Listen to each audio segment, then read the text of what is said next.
Aujourd'hui, j'aimerais parler d'une notion très importante dans le yoga, Swasamvedana, la conscience de soi. L'absolu se connaît-il lui-même? Est-il conscient? Toute conscience n'implique-t-elle pas une dualité, une distance entre le sujet et l'objet? Et dès lors, toute conscience n'est-elle pas souffrance en puissance? Le philosophe mystique Plotin pensait que l'absolu ne se connaît pas lui-même. Dès qu'il se saisit, il n'est déjà plus l'absolu, l'un, mais l'intellect ou la conscience, justement. Cette conscience globale de soi, ce moment où l'un réalise sa richesse, prend conscience de ses possibilités infinies qu'il contient de manière implicite, à la façon dont un artiste embrasse son œuvre intuitivement avant de la créer. Mais cette conception pose problème. Un absolu qui ne se connaît pas, c'est un absolu indifférencié, un absolu obscur, autrement dit un pur néant. On peut bien l'appeler être ou être pur, mais en quoi se distinguerait-il du néant? Et en quoi est-il absolu? Absolument simple, il n'est absolument rien. Et même cette assertion pose une question incontournable. Qui connaît ce rien? Qui sait que l'absolu ne se sait pas? Par quels moyens? Si ce rien est inconnu, strictement, alors comment et par qui cette inconnaissance est-elle connue? Quoi qu'il en soit, la conscience de soi est un problème universel. Comment est-ce que je sais que je sais? Comment puis-je savoir que j'entends ces mots? En Inde, le terme Swasamvedana désigne la conscience de soi. Ce mot composé, swa, qui veut dire soi, sam, avec, et vid, connaître, est apparu dans le contexte du bouddhisme. Les interprétations divergent, chaque tradition philosophique en livre sa propre compréhension. D'un côté, on a les écoles classiques, avec le Nyaya d'abord. Selon cette école logique, une cognition, c'est-à-dire une pensée, une perception, un acte de connaître, ne peut se connaître elle-même, comme un couteau ne peut se couper lui-même. Les cognitions sont des instruments utilisés par le soi, qui, dans cette doctrine, n'est pas conscience.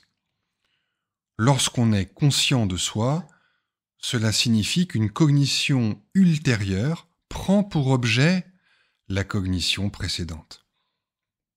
Ainsi, la conscience de soi suppose deux moments distincts. D'abord une cognition, par exemple je vois, mais sans que j'ai conscience que je vois, et ensuite une autre cognition qui en prend connaissance. Par exemple, je vois que je vois. C'est-à-dire que pour arriver à la conscience de soi, il faut du temps. Il faut qu'il y ait une pensée qui au départ est un acte de conscience, donc en un certain sens est consciente, mais n'est pas vraiment consciente. C'est seulement dans un second moment, en prenant pour objet ce premier moment, que je vais pouvoir dire « Ah, je vois que je vois, je sens que je sens, etc. etc. » La conscience de soi est donc indirecte. Elle est différée. Le pur présent, selon cette théorie, est inconscient. Ensuite, nous avons la Mimamsa. Pour cette tradition ritualiste, qui met en avant le dharma, l'ordre cosmique, une cognition ne peut pas à la fois se connaître et connaître son objet. Je ne peux pas à la fois goûter le croissant et avoir conscience de cette expérience. Et comme la cognition passée est passée, elle ne peut être objet d'une cognition présente. Donc pour eux, le Nyaya, la théorie d'avant, la théorie précédente, se trompe. Parce que les cognitions sont impermanentes. Elles disparaissent. Et donc je ne peux pas prendre pour objet maintenant une cognition passée. Donc comment est-ce que j'arrive à savoir que je suis en train de savourer le croissant? Eh bien, pour eux, c'est par une inférence. La conscience de soi n'est qu'une inférence. Je suppose que j'ai vu en constatant que je vois. C'est-à-dire que j'ai conscience d'avoir le goût du croissant. Et donc, j'en infère que maintenant aussi, j'ai l'expérience du croissant. Donc, le présent m'échappe toujours. Toute conscience de soi est reconstruite après coup. C'est une inférence, c'est un raisonnement. Il n'y a jamais de conscience de soi directe. Donc, en un sens, ça veut dire qu'il n'y a jamais d'expérience directe. Seulement par inférence. Mais ce type de raisonnement produit une difficulté. Si la conscience de soi naît d'une cognition, alors cette dernière devra elle-même être connue par une autre cognition, et ainsi de suite à l'infini. Et donc, dans ce cas, il n'y aurait pas de conscience de soi. Or, le phénomène de la conscience de soi se produit. Il doit donc exister une autre explication. Et ce que nous avons ensuite, c'est donc la solution bouddhiste. Selon le bouddhisme, il n'existe pas de soi permanent en plus des cognitions. Il n'y a que des cognitions, que des pensées, mais il n'y a pas de penseur. Des perceptions, mais aucun sujet qui perçoit. Rien de permanent qui perçoit, pas de substrat permanent qui perçoit. Les bouddhistes ont donc proposé une théorie qui élimine le besoin de l'hypothèse du soi. Chaque cognition possède deux faces simultanées. Chaque cognition est à la fois perception d'un objet, par exemple la saveur du croissant, et la conscience de cette perception. Par exemple, je goûte la saveur du croissant. Autrement dit, chaque cognition est auto-lumineuse. Elle n'a pas besoin d'être connue par une autre cognition. Chaque cognition est à la fois révélatrice d'elle-même et révélatrice de son contenu. Cette solution permet d'éviter la régression à l'infini, puisque chaque cognition est évidente à elle-même, tout en rejetant l'idée d'un soi permanent. Il n'y a pas besoin de supposer un connaisseur des pensées. Chaque pensée est à elle-même sa propre illumination, en quelque sorte, comme une succession de flashs. Donc il y a des soi, mais des soi instantanés qui se succèdent très vite. Il n'y a pas de soi permanent, pas de soi au sens où les partisans du soi l'entendent. Quelle est la réponse des brahmanes, justement? Quelle est la réponse des partisans du soi? Eh bien, à partir du IVe siècle, les philosophes brahmaniques reprennent cette idée d'auto-luminosité tout en la réinterprétant à leur manière. L'Advaita Vedanta de Shankara, par exemple, refuse l'idée que le soi puisse se connaître, car cela impliquerait une dualité. Le soi n'est jamais objet, il est seulement sujet, pure identité à soi. Il est lumière, chit, traduit aussi par conscience. Lumière qui éclaire tous les objets, mais il ne se réfléchit jamais lui-même. Il connaît tout, sauf lui-même. Et c'est justement parce qu'il peut tout connaître, sauf lui-même, qu'il est le soi et qu'il est absolument libre. C'est le fait d'être inconnaissable qui fait qu'il est toujours libre, Nityamukta. Et pourtant, Shankara ne peut nier toute forme de conscience de soi. Cela mènerait à une sorte de nihilisme défendu par certaines écoles du Nyaya, qui identifient la libération du cycle des réincarnations, l'éveil si vous voulez, à un néant inconscient. Pour eux, c'est un état délectable parce qu'il n'y a en lui aucune souffrance. Évidemment, il n'y a aucune joie, mais il n'y a pas de souffrance non plus. Shankara ne veut pas aller vers cela. Il adopte donc une position médiane. Le soi est lumière pure, immobile, et c'est l'intellect, partie subtile du corps, qui, par sa transparence, reflète cette lumière, d'où l'illusion d'un ego conscient. La conscience de soi n'est donc pas la conscience du soi par le soi, mais une apparence, un reflet de la lumière du soi sur les pensées qui vont et viennent. C'est pourquoi Shankara accepte l'autoluminosité, c'est-à-dire que la conscience est évidente, mais refuse qu'elle implique une véritable conscience de soi. La lumière du soi se suffit à elle-même, elle est connue, mais sans se connaître. Elle est évidente, mais sans se connaître elle-même. Si vous arrivez à comprendre ce que ça veut dire. Enfin, la seule tradition à méditer profondément la conscience de soi est celle de la reconnaissance, pratyabhijna en sanskrit, issue du tantrisme non-duel du Cachemire. Attention, toutes les écoles rattachées au shivaïsme du Cachemire ne s'approprient pas cette notion avec la même intensité. Néanmoins, la tradition qui approfondit le plus cette notion de conscience de soi, c'est la philosophie de la reconnaissance. Dans la reconnaissance, non seulement l'absolu se connaît, mais toute expérience est conscience de soi. Rien n'existe en dehors de la conscience qu'on en a. Rien ne peut être trouvé qui ne soit conscience. Toute chose, comme le corps, n'existe qu'en tant qu'étendue dans l'espace.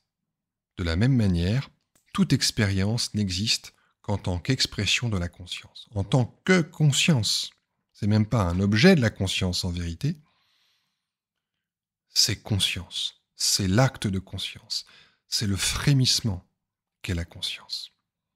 Donc toute cognition est cognition de soi. Toute connaissance est connaissance de soi. Toute perception est perception de soi.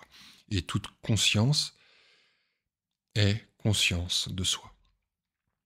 Mais alors, d'où vient la diversité, si tout vient d'une seule conscience? Eh bien, selon le Tantra, la conscience n'est pas un être simple, figé. Elle est un acte, une activité, un dynamisme, un mouvement créateur, un jeu de possibilités infinies. La conscience n'est pas lumière statique, mais frémissement, élan immobile, comme une toupie en rotation, selon l'image de Nicolas de Cuse. Plus elle va vite, plus elle tourne rapidement, plus elle est immobile, stable dans son axe. Cet écran que je vois, cette forme, cette pomme, ce café, ce croissant, ces mots, c'est moi qui me perçois ainsi. C'est une expérience de soi. C'est moi, l'absolu, la conscience infinie, absolument libre, qui se donne ces formes. Pourquoi ? Parce que je le désire ainsi. Parce que c'est ma nature de me manifester. De même que c'est la nature de l'océan d'être parcouru par des vagues, de même que c'est la nature du miroir d'accueillir des reflets. Donc voir, c'est désirer se voir sous cette forme. Percevoir, c'est désirer se percevoir sous cette forme. Goûter le croissant, c'est désirer me goûter sous cette forme. C'est cela, être conscient de soi. Et cette dualité n'est absolument pas un problème puisque elle se manifeste à l'intérieur de soi. Rien ne se manifeste, rien ne peut se manifester, rien ne peut exister en dehors de la conscience et indépendamment d'elle. L'éveil n'est rien d'autre que la reconnaissance de ce geste créateur, un vertige de liberté pure, gratuite, sauvage, un décalage infime entre soi et soi, matrice du désir, mais sans séparation. Ou s'il y a séparation, c'est une manifestation à l'intérieur de soi. Et justement, reconnaître cela, c'est l'éveil.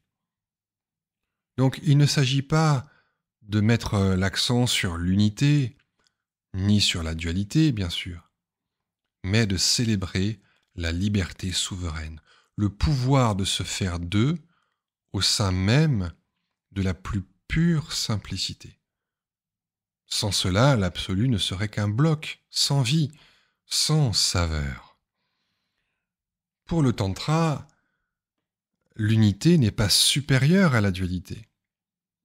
Ce qui est véritablement transcendant, ce qui est notre vraie nature, ça n'est pas l'unité, ni la dualité, bien sûr. Non, ce qui est notre vraie nature, notre soi, c'est ce pouvoir de se manifester, de prendre conscience de soi, de toutes ses manières, dans l'unité, dans la dualité, dans l'oubli, dans la reconnaissance. Tout est enveloppé dans la liberté de la conscience. Non-dualité, oui, mais par inclusion de la dualité, non par exclusion. Et par conséquent, la conscience de soi, c'est la pure jouissance de soi.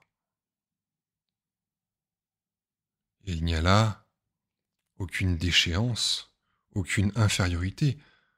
La dualité et l'unité sont simplement deux manières pour l'absolu de prendre conscience de soi. Même l'inconscience est une manière de prendre conscience de soi. Même le rien, même le vide, est encore une manière pour l'absolu transcendant, absolument au-delà des mots, de faire l'expérience de soi. Ce qui est vraiment supérieur, ça n'est pas telle ou telle expérience, même l'expérience de vide, mais c'est le pouvoir libre, absolument libre, de prendre conscience de soi sous tel ou tel mode. La reconnaissance admet que l'absolu peut se transcender dans un rien, comme le sommeil profond. Mais ce n'est qu'une de ses formes. L'absolu n'est pas un état suprême, ni un arrière-plan immobile. Il est liberté de se créer en chaque état, à chaque instant, sans matière ni cause. C'est ce pouvoir qui est suprême, cette liberté, cette shakti. L'éveil, dans cette perspective, n'est pas tant une rupture qu'un ressaisissement. La conscience se reconnaît elle-même par-delà les formes qu'elle prend. Et la liberté véritable, c'est ce va-et-vient entre la conscience d'un objet, reconnu comme une forme de la conscience de soi, et la conscience nue, sans forme. C'est ce balancement qui est suprême, qui est l'éveil véritable. Les objets ne sont pas à rejeter. Ce serait, comme le dit Abhinavagupta, amoindrir la majesté de la conscience. Pourquoi faire effort pour rejeter ce qui, de toute manière, se dissout chaque nuit, sans effort, dans le mystère du sommeil profond? Voilà pourquoi cette philosophie embrasse le corps, l'intellect, l'autre, la passion, le feu, les émotions, la souffrance, et rejette les castes, la pureté rituelle ou même le suicide spirituel. Elle n'est en rien une voie froide et fonctionnelle. C'est un éveil ardent, une vie intérieure en fusion avec le monde. C'est peut-être ce qui la rapproche le plus de la mystique chrétienne. Voici en 2 mots le sens de la conscience de soi. la liberté du soi de se reconnaître en toute chose.